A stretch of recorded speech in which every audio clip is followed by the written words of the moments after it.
ನಂತರ ಮತ್ತೆ ಸ್ವಾಗತ.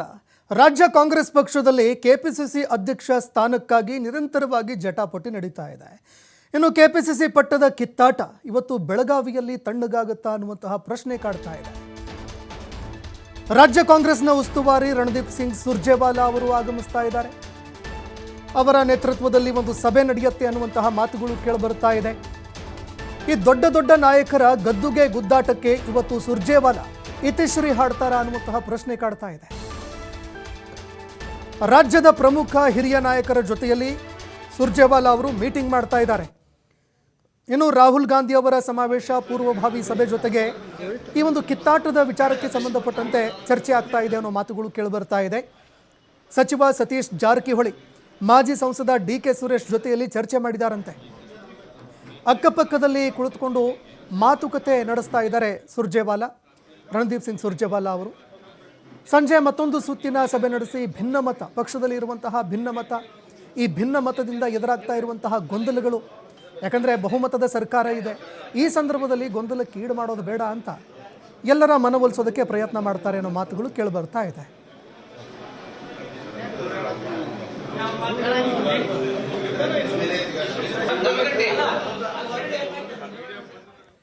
ಈ ಬಗ್ಗೆ ಮತ್ತಷ್ಟು ಮಾಹಿತಿ ಕೊಡ್ತಾರೆ ಪ್ರತಿನಿಧಿ ಶ್ರೀಧರ್ ಕೋಟಾರಗಸ್ತಿ ಫೋನ್ ನೇರ ಸಂಪರ್ಕದಲ್ಲಿ ಜಾಯ್ನ್ ಆಗಿದ್ದಾರೆ. ಶ್ರೀಧರ್, ಈವರೆಗೆ ಬಹುಮತದ ಸರ್ಕಾರ ಆಯಿತು, ಮತ್ತೊಂದು ಮಗದೊಂದು ಭದ್ರವಾದಂತಹ ಸರ್ಕಾರ, ಆದರೆ ಕೆಲವು ಹೇಳಿಕೆಗಳು, ಅದೇ ರೀತಿ CM ಕುರ್ಚಿ ಆಗಿರಬಹುದು, KPCC ಅಧ್ಯಕ್ಷ ಸ್ಥಾನ, ಇದಕ್ಕೆ ಸಂಬಂಧಪಟ್ಟಂತೆ ಅಸಮಾಧಾನ, ಇದೆಲ್ಲವೂ ಕೂಡ ಪಕ್ಷದಲ್ಲಿ ಗೊಂದಲ ನಿರ್ಮಾಣ ಮಾಡ್ತಾ ಇರುವಂಥದ್ದು ಸಹಜ. ಇದೆಲ್ಲದಕ್ಕೂ ಫುಲ್ ಸ್ಟಾಪ್ ಹಾಕ್ತಾರ ಇವತ್ತು ಸುರ್ಜೇವಾಲಾ?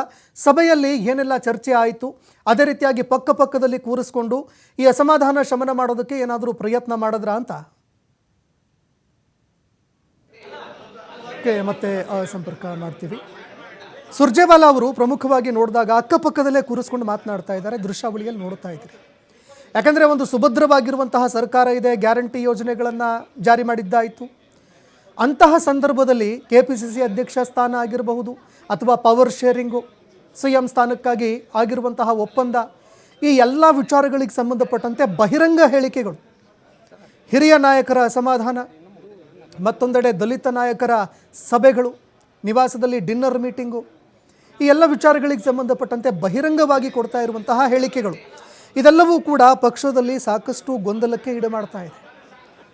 ಈ ನಡುವೆ ಸುರ್ಜೇವಾಲಾ ಅವರು ಇದೀಗ ಸತೀಶ್ ಜಾರಕಿಹೊಳಿ, ಅದೇ ರೀತಿಯಾಗಿ D.K. ಸುರೇಶ್, ಪಕ್ಷದ ಹಿರಿಯ ನಾಯಕರು ಯಾರಿದ್ದಾರೆ ಅವರೆಲ್ಲರನ್ನ ಕೂರಿಸ್ಕೊಂಡು ಮಾತನಾಡ್ತಾ ಇದ್ದಾರೆ. ಮತ್ತಷ್ಟು ಮಾಹಿತಿ ಕೊಡ್ತಾರೆ ಪ್ರತಿನಿಧಿ ಶ್ರೀಧರ್ ಕೋಟಾರಗಸ್ತಿ ನೇರ ಸಂಪರ್ಕದಲ್ಲಿ ಜಾಯ್ನ್ ಆಗಿದ್ದಾರೆ. ಓಕೆ ಶ್ರೀಧರ್, ಇವತ್ತು ಸಭೆ ನಡೆಸೋದಕ್ಕೆ ಅಂತ ಸುರ್ಜೇವಾಲಾ ಮುಂದಾಗ್ತಾ ಇದ್ದಾರೆ. ಏನೆಲ್ಲ ಗೊಂದಲಗಳು ಎದುರಾಗ್ತಾ ಇದೆ? ಅದು KPCC ಸ್ಥಾನ ಆಗಿರಬಹುದು, ಅಥವಾ ಪವರ್ ಶೇರಿಂಗ್ ವಿಚಾರ, ಡಿನ್ನರ್ ಮೀಟಿಂಗು, ಇದೆಲ್ಲದಕ್ಕೂ ಸಂಬಂಧಪಟ್ಟಂತೆ ಸುರ್ಜೇವಾಲಾ ಅವರ ಮೇಲೂ ಕೂಡ ಅಸಮಾಧಾನ ಇದೆ. ಈ ನಡುವೆ ಎಲ್ಲರ ಅಸಮಾಧಾನ ತಣಿಸೋದಕ್ಕೆ ಅಂತ ಸುರ್ಜೇವಾಲಾ ಮುಂದಾಗ್ತಾ ಇದ್ದಾರೆ. ಸಭೆಯಲ್ಲಿ ಏನೆಲ್ಲ ಚರ್ಚೆ ಆಯಿತು, ಈ ಬಗ್ಗೆ ಮತ್ತಷ್ಟು ಮಾಹಿತಿ ಕೊಡೋದಾದರೆ?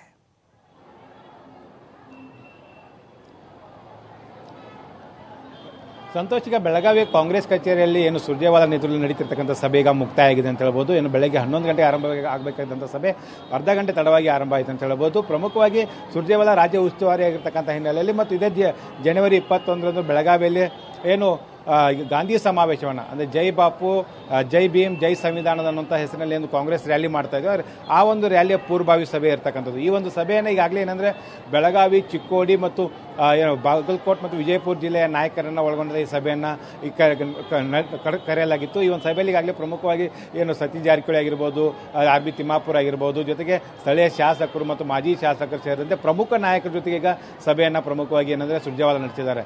ಒಂದು ಕಡೆ ಈ ಒಂದು ಸಭೆಯ ಮೂಲಕ ಏನು ಈ ಒಂದು ಭಾಗದ ಉತ್ತರ ಕರ್ನಾಟಕದ ಭಾಗದ ನಾಯಕರನ್ನು ಒಟ್ಟಾಗಿ ಈ ಒಂದು ಗಾಂಧಿ ಸಮಾವೇಶನ ಯಶಸ್ವಿಗೊಳಿಸಬೇಕು, ಆ ನಿಟ್ಟಿನಲ್ಲಿ ಒಟ್ಟಾಗಿ ಎಲ್ಲರೂ ಕೂಡ ಕೆಲಸ ಮಾಡಬೇಕು ಅನ್ನೋಂಥ ಒಂದು ಸಂದೇಶವನ್ನು ರವಾನಿಸುವ ಕೆಲಸವನ್ನು ಇಲ್ಲಿ ಸುರ್ಜೇವಾಲಾ ಮಾಡಿದರು. ಸಭೆಯ ಒಳಗಡೆ ಏನಂದರೆ ಸುರ್ಜೇವಾಲಾ ತಮ್ಮ ಅಕ್ಕಪಕ್ಕದಲ್ಲೇ ಸತೀಶ್ ಜಾರಕಿಹೊಳಿ ಮತ್ತು D.K.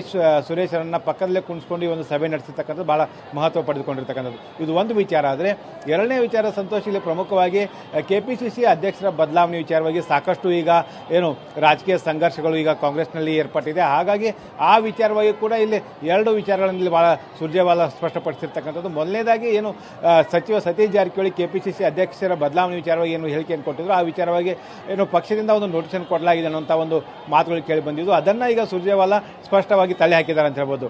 ಯಾವುದೇ ಆ ರೀತಿಯ ನೋಟಿಸ್ ಕೊಡುವಂಥ ಯಾವುದೇ ರೀತಿಯ ಘಟನೆಗಳನ್ನು ನಡೆದಿಲ್ಲ. ಜೊತೆಗೆ ಯಾವೊಬ್ಬ ಸಚಿವರಾಗಿರ್ಬೋದು, ಶಾಸಕರಾಗಿರ್ಬೋದು, ಯಾರಿಗೂ ಕೂಡ ನೋಟಿಸನ್ನು ಕೊಟ್ಟಿಲ್ಲ. ಇದೆಲ್ಲವೂ ಕೂಡ BJPಯ ಸೃಷ್ಟಿ ಮಾಡಿದಂಥ ವದಂತಿ ಅನ್ನುವಂಥ ಒಂದು ಆಕ್ರೋಶವನ್ನು ಇಲ್ಲಿ ಸುರ್ಜೇವಾಲಾ ಹೊರ ಹಾಕಿದ್ದಾರೆ. ಎರಡನೇದಾಗಿ KPCC ಅಧ್ಯಕ್ಷರ ಬದಲಾವಣೆ ವಿಚಾರವಾಗಿ ಕೂಡ ಸುರ್ಜೇವಾಲಾ ಒಂದು ಸ್ಪಷ್ಟನೆ ಕೊಟ್ಟಿರ್ತಕ್ಕಂಥದ್ದು. ಪ್ರಮುಖವಾಗಿ KPCC ಅಧ್ಯಕ್ಷರ ಬದಲಾವಣೆ ವಿಚಾರ ಇಲ್ಲವೇ ಇಲ್ಲ. ಹಾಗಾದರೆ ಇವತ್ತು KPCC ಅಧ್ಯಕ್ಷರಾದ DK ಶಿವಕುಮಾರ್ ಬೆಳಗಾವಿಗೆ ಬರ್ತಾ ಇದ್ರಾ ಅನ್ನೋಂಥ ಒಂದು ಪ್ರಶ್ನೆಯನ್ನು ಕೂಡ ಮಾಡಿರ್ತಕ್ಕಂಥದ್ದು. ಯಾಕಂದರೆ ಗಾಂಧಿ ಸಮಾವೇಶ ಹಿನ್ನೆಲೆಯಲ್ಲಿ ಇವತ್ತು ಏನು ಕಾಂಗ್ರೆಸ್ನ ನಾಯಕರೆಲ್ಲರೂ ಕೂಡ ಇವತ್ತು ಬೆಳಗಾವಿಗೆ ಬರ್ತಾ ಇದ್ದಾರೆ. ಅದರಲ್ಲೂ ಪ್ರಮುಖವಾಗಿ ಏನು ಸುರ್ಜೇವಾಲಾ, ಸತೀಶ್ ಜಾರಕಿಹೊಳಿ ಸೇರಿದಂತೆ ಏನು DK ಶಿವಕುಮಾರ್ ಮತ್ತು ಏನು ಈ ಭಾಗದ ನಾಯಕರೆಲ್ಲರೂ ಕೂಡ ಇವತ್ತು ಮತ್ತೊಂದು ಸುತ್ತಿನ ಸಭೆ ಮಧ್ಯಾಹ್ನದ ನಂತರ ಮಾಡಲಿದ್ದಾರೆ. ಯಾಕೆ 2 ಲಕ್ಷ ಜನರನ್ನು ಸೇರಿಸಿ ಒಂದು ಸಮಾವೇಶ ಮಾಡ್ತಾ ಇದ್ದಾರೆ. ಈ ಸಮಾವೇಶಕ್ಕೆ ಪ್ರಮುಖವಾಗಿ ಏನು ರಾಹುಲ್ ಗಾಂಧಿ ಮತ್ತು ಮಲ್ಲಿಕಾರ್ಜುನ್ ಖರ್ಗೆ ಆಗಿರ್ಬೋದು, ಅದರ ಜೊತೆಗೆ ಸೋನಿಯಾ ಗಾಂಧಿ ಅವರನ್ನು ಕೂಡ ಈ ಒಂದು ಸಮಾವೇಶಕ್ಕೆ ಆಹ್ವಾನ ಮಾಡಲಾಗ್ತಾ ಇದೆ. ಹಾಗಾಗಿ ಈ ಒಂದು ಸಮಾವೇಶದ ಮೂಲಕ ಒಂದು ಕಡೆ BJP ವಿರುದ್ಧ ದೇಶಾದ್ಯಂತ ಒಂದು ಚಳವಳಿಯನ್ನು ಇಲ್ಲಿಂದಲೇ ಆರಂಭ ಮಾಡ್ತೀವಿ ಅನ್ನೋಂಥ ಮಾತನ್ನು ಕೂಡ ಸುರ್ಜೇವಾಲಾ ಹೇಳಿರ್ತಕ್ಕಂಥದ್ದು. ಏನು ಸಂಸತ್ನಲ್ಲಿ ಅಂಬೇಡ್ಕರ್ ಅವರಿಗೆ ಅಪಮಾನ ಮಾಡಿದಂಥ ಗೃಹ ಸಚಿವ ಅಮಿತ್ ಶಾ ಆಗಿರ್ಬೋದು, ಜೊತೆಗೆ BJPಯಿಂದ ಏನು ಸಂವಿಧಾನದ ಹಕ್ಕುಗಳನ್ನು ಕಸಿದುಕೊಳ್ಳಲಾಗ್ತಾ ಇದೆ, ಅದು ಹಿಂದುಳಿದವರು, ದಲಿತರು ಮತ್ತು ಆದಿವಾಸಿಗಳು ಮತ್ತು ಯುವಕರಿಗೆ ಏನೊಂದು ಅನ್ಯಾಯ ಆಗ್ತದೆ, ಅದ್ರ ವಿರುದ್ಧ ಈ ಒಂದು ರಾಜಕೀಯ ಹೋರಾಟ ಏನಿದೆ, ಆ ಒಂದು ರಾಜನೀತಿಯ ಹೋರಾಟ ಬೆಳಗಾವಿಯಿಂದ ಆರಂಭ ಆಗುತ್ತೆ. ಇದು ಮುಂದಿನ ದಿನಗಳಲ್ಲಿ ದೇಶದಲ್ಲಿ ಒಂದು ಹೊಸ ಕ್ರಾಂತಿಯನ್ನು ತರುತ್ತೆ ಅನ್ನೋಂಥ ಮಾತನ್ನು ಇಲ್ಲಿ ಪ್ರಮುಖವಾಗಿ ಸುರ್ಜೇವಾಲಾ ಒತ್ತಿ ಹೇಳುವಂಥದ್ದು. ಈ ಒಂದು ಸಮಾವೇಶದ ಮೂಲಕ ಸುರ್ಜೇವಾಲಾ ಎಲ್ಲೇ ಒಂದು ಕಡೆ ಕಾಂಗ್ರೆಸ್ನಲ್ಲಿ ಇರ್ತಕ್ಕಂಥ ಬಣ ರಾಜಕಾರಣ ಆಗಿರ್ಬೋದು, ಕಾಂಗ್ರೆಸ್ನಲ್ಲಿ ಇರ್ತಕ್ಕಂಥ ಭಿನ್ನಮತ ಆಗಿರ್ಬೋದು, ನಾಯಕರ ಮಧ್ಯೆ ಇರ್ತಕ್ಕಂಥ ಜಟಾಪಟಿಗಳಿರ್ಬೋದು, ಅದನ್ನು ಶಮನಗೊಳಿಸುವಂಥ ಒಂದು ಕೆಲಸವನ್ನು ಕೂಡ ಪರೋಕ್ಷವಾಗಿ ತೆರೆ ಹಿಂದೆ ಸುರ್ಜೇವಾಲಾ ಮಾಡ್ತಾ ಇದ್ದಾರೆ. ಅದು ಸತೀಶ್ ಜಾರಕಿಹೊಳಿ ಆಪ್ತರಾಗಿರ್ಬೋದು, ಜೊತೆಗೆ ಅತ್ತ ಸಿದ್ದರಾಮಯ್ಯ ಬಣ ಆಗಿರ್ಬೋದು, DK ಶಿವಕುಮಾರ್ ಬಣ ಆಗಿರ್ಬೋದು, ಜೊತೆಗೆ ಇವರೆಲ್ಲರೂ ಕೂಡ ಒಟ್ಟುಗೂಡಿಸುವಂಥ ಕೆಲಸವನ್ನು ಇಲ್ಲಿ ಸುರ್ಜೇವಾಲಾ ಮಾಡ್ತಿರ್ತಕ್ಕಂಥದ್ದು, ತೆರೆ ಹಿಂದೆ ಮಾಡ್ತಿರ್ತಕ್ಕಂಥದ್ದು ಕಂಡು ಬರ್ತಿರ್ತಾ. ಸಂತೋಷ್, ಧನ್ಯವಾದಗಳು ಶ್ರೀಧರ್ ನಿಮ್ಮೆಲ್ಲ ಮಾಹಿತಿಗೆ. ಪಂಚರ್ ಆಯಿತು ಅಂತ ವಾಹನದಿಂದ